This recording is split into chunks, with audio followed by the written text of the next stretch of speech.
우리의 존재성이라고 하는 것은 항상 우리 스스로가 아니고 하나님에 의해서 규명되고 세워지는 것이 바로 우리입니다. 예수님께서 그래서 스스로 세상에 나타나기를 권했던 형제들의 말에 따르지 않고 예수님은 은밀히 유대로 그리고 성전으로 올라가셨습니다.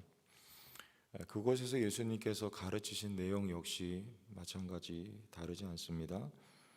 우리 17절에 하나님의 뜻이란 단어가 나오고 18절에 보내신 이의 영광을 구하는 자, 이것을 참되다고 말했습니다. 참이라는 말은 진리라는 뜻입니다.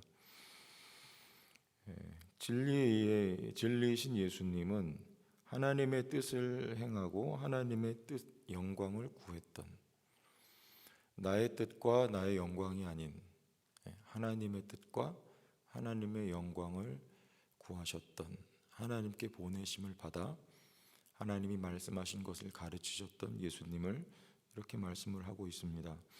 우리 성도들도 역시 마찬가지, 우리의 삶도 하나님의 뜻과 하나님의 영광을 구하는 삶이죠. 내 뜻과 내 영광을 구하는 삶이 아니죠. 세상에 자기 뜻과 자기 영광을 구하라고 세상에 나타내 보여라 하고 말했던 형제들과 달리 예수님은 하나님의 뜻과 하나님의 영광을 위해서 하나님의 때를 기다리셨던 주님이셨음을 우리는 보게 됩니다. 성경에 창세기 6장에 보면 네피림이라고 하는 종족이 나오고 그와 대조적으로 노아라고 하는 인물이 나오죠. 네피림은 어떤 사람들이었는가 하면 당대의 용사라고 합니다. 힘을 가지고 있었던 사람들, 그리고 명성을 떨쳤던 사람들, 쉽게 말하면 세상의 별이 됐던 사람들이죠. 여러분 어떻습니까? 우리는 세상의 별이 되는 사람들이 아니고 천국의 별이 되는 존재들이 성도예요. 세상에서는 보이지 않고 세상에서는 드러내지지 않는 사람들이지만 하나님은 주목하고 하나님은 인정하시고 하늘의 생명책에 이름이 기록된 존재들이 바로 성도들입니다. 창세기 10장에 나가면 그와 비슷한 인물이 또 나오죠. 니므롯이라고 하는 사람이 당대의 용사입니다. 니므롯 역시 하나님 앞에 용사라 이렇게 표현이 돼요. 힘을 가지고 있었고 속담에 니므롯이라고 하는 이름이 후세 대대로 전해질 만큼 당대 니므롯이라고 하는 사람들은 마찬가지로 세상의 별이 됐던 사람, 바로 그가 니므롯이죠. 대조적으로 노아라고 하는 인물은 어떻게 묘사가 됩니까? 세상의 별이 아니고 여호와께 은혜를 입었다 이렇게 말해요. 니므롯과 대조적인 인물은 누굽니까? 창세기 12장의 아브라함이죠. 역시 여호와께 은혜를 받은 사람입니다. 은혜가 아니면 살아갈 수 없는 사람, 자기 스스로에 의해서 자기 존재를 자기 때에 드러내려고 하는 사람들이 아니고 항상 누구에 의해서 존재하는 사람들이에요. 그게 바로 성도죠. 하나님에 의하여 지음받고 하나님에 의하여 이끌림받고 하나님에 의하여 세워지는 사람들, 하나님의 손에 들려 높여지는 사람들. 사탄은요, 내 스스로 은혜를 입었던 노아는 하나님의 의존적인 존재, 하나님을 의지하여 살아가는 사람들, 이게 은혜 입은 사람이에요. 여러분들은 오늘 어떻게 살아가고 있습니까? 하나님에 의하여 살아가는 우리들, 머리부터 발끝까지 하나님이 아니면 우리는 살아갈 수가 없는 사람들, 은혜 받은 사람들, 은혜에 의지하여 살아가는 사람들, 오늘 하루의 삶도 하나님의 은혜가 아니면 안 되는 오늘 하루의 삶임을 고백하는 백성들, 이런 사람들이 바로 성도죠. 오늘 예수님 뭐라고 말씀하십니까?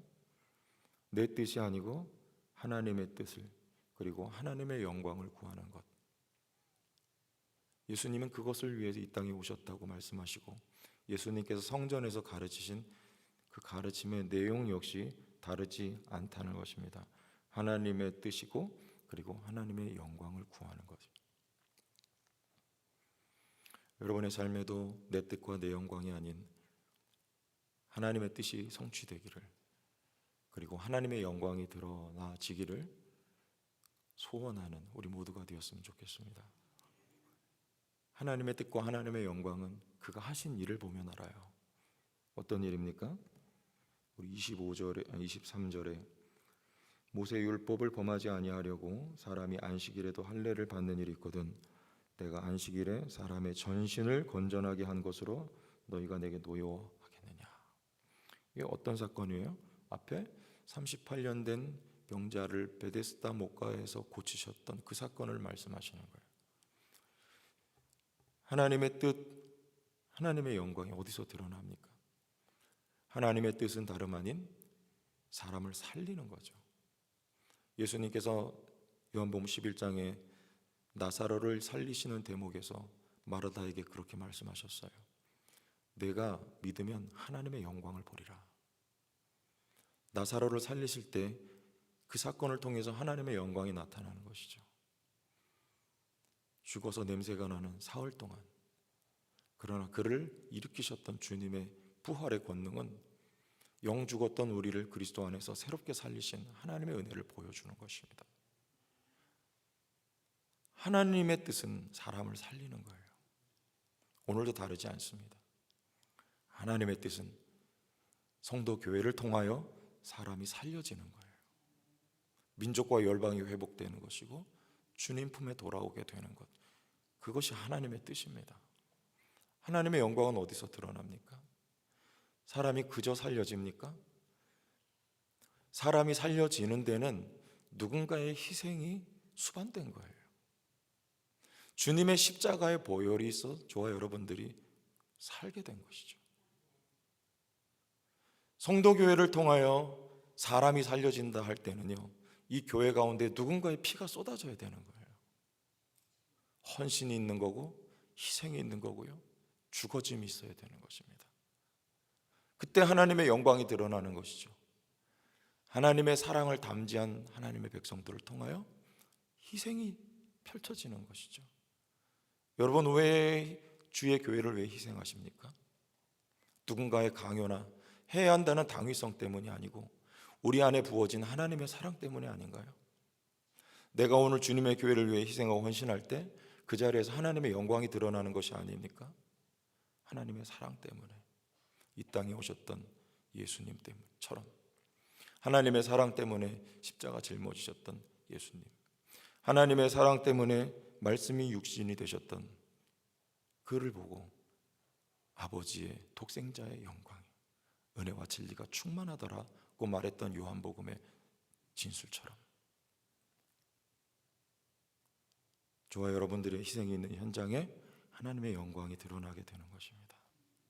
하나님의 뜻과 하나님의 영광, 이게 진리를, 그리고 그것을 사는 것이 진리를 사는 것입니다. 희생을 강요하는 것이 아닙니다. 여러분이 하나님을 사랑하고 하나님의 사랑이 내 안에 부어졌음을 깨달는다고 한다면 우리에게 마땅히 나타내야 되어야 될 열매는 바로 희생과 헌신이죠. 누군가가 죽어지고 누군가가 손과 발을 들여 주님을 섬길 때 여러분들의 그 희생과 헌신을 통하여 사람은 또다시 살아나는, 나사로가 죽었던 자리에서 일어났던 그 기적은 오늘날도 우리의 삶에 그대로 재현이 되는 거예요.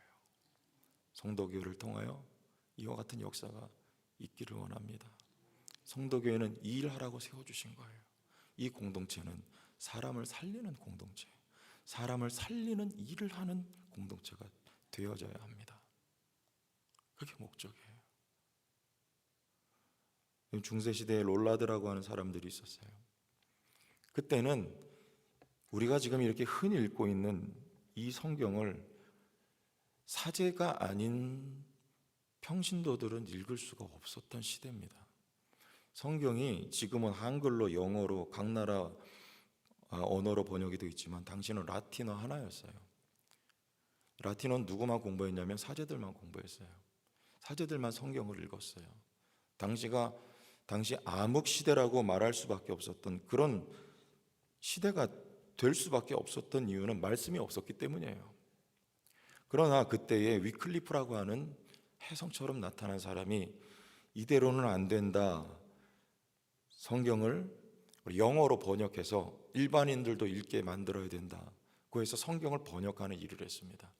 근데 그 일을 하다가 잡히면 다 화형당해서 죽었어요. 그런 일을 했던 사람들을 롤라드라고 했어요.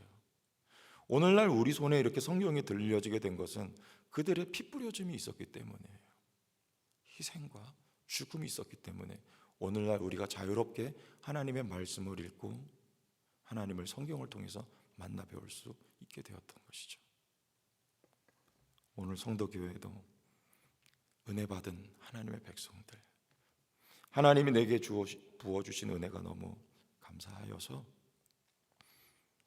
진리를 사는 은혜와 역사가 있기를 원합니다. 여러분의 손과 발을 통해 사람이 세워지는, 사람이 살려지는 기적과 은혜의 역사가 우리 성도교회를 통해서 앞으로 다가올 50년, 60년 동안 지속되어질 수 있기를 주님의 이름으로 축원합니다. 하나님 아버지, 교회를 세우시고 교회를 통해서 오늘도 일하시는 하나님을 찬양합니다. 사람을 살리신 주님은 오늘도 나를 통하여, 성도 교회를 통하여 사람을 살리고 살리기를 원하시는 하나님이신 것을 우리가 기억하면서 내가 이 자리에 있게 된 것, 내가 받은 은혜를 오늘도 묵상하고 두 손을 들어 주님을 마음으로 찬양을, 입술로 찬양을 드린다고 할 때에 진리를 행하고 진리를 사셨던 주님처럼 오늘 우리도 그 진리를 살아가는 주의 백성들 되기를 원하옵고, 우리의 삶, 성도교회의 삶을 통하여 또 다른 영혼들이 살아나는 역사가 계속되게 하여 주옵소서. 예수님 이름으로 기도합니다.